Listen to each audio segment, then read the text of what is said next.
each other and from each other. This house is our money. We built this house. It is soiled with antiques of our bleeding memories and comfortable sleeps. It is bricked with faces that carry bandaged charms, transforming the foundation with our ashes. This house has been spilled on with blood ties from different men our father looks up to. It has questioned if our father made it bleed old enough to turn our mother into its brown walls, skimming her reflection to make us look like his museum, with its stands, coins tossed by my mother to gamble it to stand. This house turned my generation into questionable women with straight answers, women with clean energies and brown undergarments as sleeves. It dances with the mops and towels to ask for more blood to be sold. It is intimate with the kitchen tiles to share our stark smiles with the rest of the rooms. But the doors gag at my mother's synthetic smile she forces in this house. This house is tired of winning family fights. It is tired of being painted with my mother's body. It is done decorating itself with our limbs.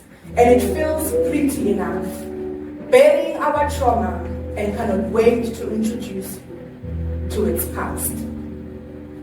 My father's breath smells like questions. Cheap scents of lipsticks or my mother's bruised tongue. We felt the sound of his breath drag my mother's lungs into adultery, accusing this house for harboring the affair, forcing my mother's body to be his heir. My father placed Jesus in this house. He gets praised every time he feeds the walls with my mother's queens and watches her mop herself off the floor, scooping her existence into a bucket, bleaching her shame off the tablecloth, scrubbing the kitchen towels in time before her dishonorable body drops. She exhaled wages and salaries to bribe the chairs to allow her to sit next to my father. She begs the table to round itself up and lay flat, flat enough to summon the plates, plates that will allow any meal we put on them to match my father's taste, and leave all the questions to his mouth. He prefers the milk he buys packed in different breasts. To be a father, only to be born between multiple legs. He fathers a secret community, and the elders drink my mother's name as tea every time she gives birth to us.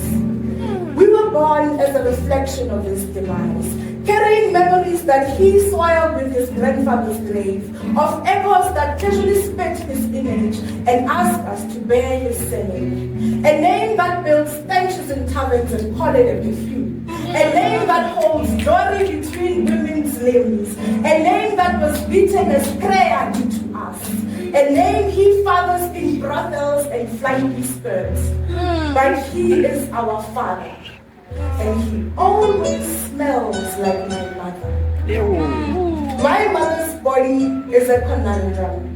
She filters my father's uneven hands into joy, breaking her body for our breakfast. She wants to create us over and over again every morning with my grandmother's hopeful misery as prayer. She is a ghost in this house. She only appears when my father summons his prayers and hopes to relive his blissful birth between my mother's legs. But the bed is tired of a stiff soul struggling to swim in the sheets. She is known for war songs and ghetto lullabies, asking this house to hide us from our father, so he does not see his replications that carry her soul and feel the need to bully prayers into us. She asked this house to make us its puppets, and we clean it and cherish its strength, tied to its solitude, and it grants us safety. So we have a better chance to be created again the next morning, and maybe someday we will not look like them anymore.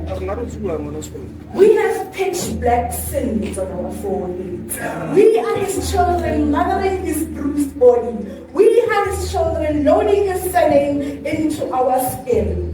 but our bodies are not father-proof for his hand. So he constantly accuses us of being criminals to his bloodline. He says we look like his 90s home, where his father slept with darkness at multiple taverns, hoping he will give birth to something full of light. But he got him instead and tried to turn him into Jesus with unkind hands, and taught him how to rule houses he holds like a religion. We are his children, grinding his holy saying, dancing with his dreams and begging them to choose us, so he can make us into lights to their darkness. But we only light for our mother. We are her children, mothering her bruised body. We look like her 90s home too, where her mother had no legs to stand up for herself. How could she stand up for us? Who taught her theories about legs? So she crawled into this marriage looking for her feet. She crawled into this marriage looking for her feet. And my father promised her children who have legs instead. And we would walk for her. We are her children, running away for her, carrying her rejected soul back to her grandmother, so she can teach the rest of us to walk properly. So we stand up for ourselves and become better lives for our Father. So you're seeing every sign of love. My grandmother. My grandmother is a living tombstone. She bleeds future coffins in her hands. She is the mimic of struggle songs formed as prayer, hoping the war will not find where she is hiding us. She is a library of murders, decapitating our memories to fit herself in, leaning on my mother's youth to relive her sins, vacuuming her language so she wouldn't spill secrets from God. She is a mirage of our father's stale devotions, nursing dreams that died in beer-bottled emotions, repeating soundtracks that reek of home. My grandmother is water. She has been drank by so many men to keep their souls hydrated. She has bathed so many children and formed them into art. She has reigned on ungrateful lands, filling multiple bellies in villages that were a mistake. She is a living cycle of deranged pleasure for my mother and I to inherit, so she can be able to feed her grandfather's children through herself, and they will build altars between her thighs and purify themselves with her urine. She is a Ngira of our reality, selling spirits her voice so they can be able to have conversations with God, surrendering their spirits so our souls do not perish. She is a bedrock of our blind universe, building multiple eyes so we would never lose sight of our womanhood. She is a battlefield of thoughts, looking for wisdom so she can save it from unworthy minds, offering umqombothi to vanquish weakness in men. She builds every woman for herself. She still remains a cornerstone in our backyard, protecting our land from her walls, forming gardens she had never had the privilege to see, becoming a garden so our hands and feet will feel safe. But my grandfather is not so grand. He smells like the Bible. He is enlightened in a known religion tongues do not recognize. He does not remember where his home lies and constantly builds sandcastles in Kasi Street. He is not so grand. He belongs to the shelves of this house. Those are the only items that he can able to make love to, so they produce books for him. To replicate his senseless knowledge, only the dust can understand. He is a living cycle of deranged pleasure for my mother and I to inherit. He is our immune system. We beg to fill our lungs to survive, infecting us with happiness and miscellaneous endorphins. He is our immune system, protecting us from the brain my aunt bakes for us. He is still not so grand. and begs us to become things in Aunt Sally's kitchen. Aunt Sally's kitchen covers skeletons and cupboards. Cupboards formed from wooden flesh feasting on broken flour plates.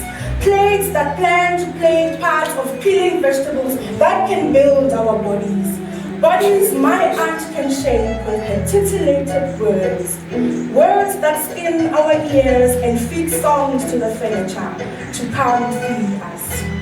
Aunt Sally sold our bodies to this house, to haul ourselves out to the ceiling every day, protecting us from the affairs of this house, but the light coerced us in misogyny. Her sink attempts to drink our heads when we service the plates, and we can only bear to be clean on the outside. But this kitchen keeps filling our personal space with adultery. But we are not sane enough to have an affair with the tiles. We are not safe enough to eat with our clothes on. But her kitchen is simply aroused with our hands and nothing more. So in this house, we run away for our lives through passages.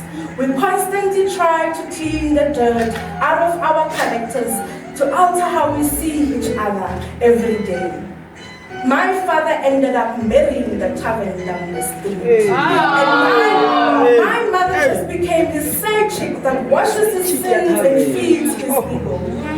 We became minions he couldn't erase in his balls. And we became his dirty blood. So our mother constantly tries to bathe us clean so we look like her instead. She constantly tries to lay the foundation of this house on her face, trying to make up the shame our father lives and sleeps with. So the nightmare seems similar to our daily routine. But the soup constantly tries to deceive us. It has convinced us that our hunger, that the bread is the winner. So we couldn't hear how cold we could make our voices. And we would always mumble misunderstandings to our father and he couldn't hear. So in this house, the table prepare for the drama show every day at 8 o'clock. Chairs sit in their places and the table cannot wait to paint itself with my mother's blood over and over again. In this house, we run away for our lives through passages. We constantly try to clean the dirt out of our characters, to alter how we see each other every day.